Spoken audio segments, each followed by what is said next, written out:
ప్రభునందు ప్రియులారా, ప్రభునామమున మీకు వందనములు. ఈరోజు దేవుని యొక్క వాక్య ధ్యానము యాకోబు పత్రిక 1వ అధ్యాయం 26వ వచనము. ఎవడైనను నోటికి కళ్ళము పెట్టుకునక తన హృదయమును మోసపరుచుకొనుచు భక్తి కలవాడనని అనుకొనిన ఎడల వాని భక్తి వ్యర్థమే. దేవుడు ఈ మాటలు దీవించి ఆశీర్వదించునుగాక. గమనించండి ప్రియులారా, భక్తి గలవాడని అనుకుని నోటికి కళ్ళము పెట్టుకునని ఎడల వాని భక్తి వ్యర్థమే అని చెప్పుతూ ఉన్నాడు. అంతేకాదు, తన్ను తాను మోసపరుచుకున్నాడని సెలవిస్తూ ఉన్నాడు. అనగా భక్తి గలవారు చేయు పనులు ఏమిటంటే దేవుణ్ణి ఆరాధించడము, అక్కర గలవారికి సహాయము చేయడము, బహిరంగముగా ప్రార్థనలు, ఉపవాసములు మొదలైనవి.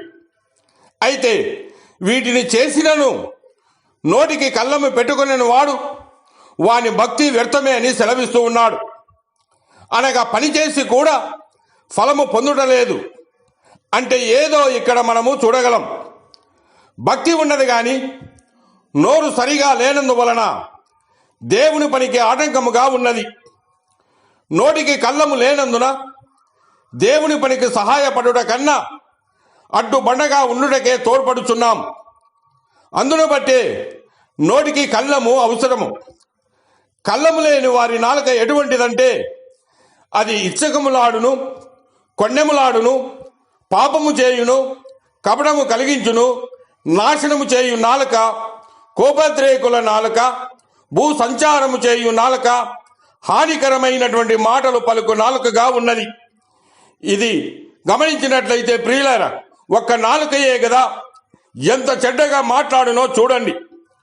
కనుక ప్రియులారా, కళ్ళెము పెట్టుకున్న వారి నాలుక వలె మోసమును ఉచ్చరింపక సువార్తను ప్రకటించుచు ఆనందగానముతో నిండి ఉండును.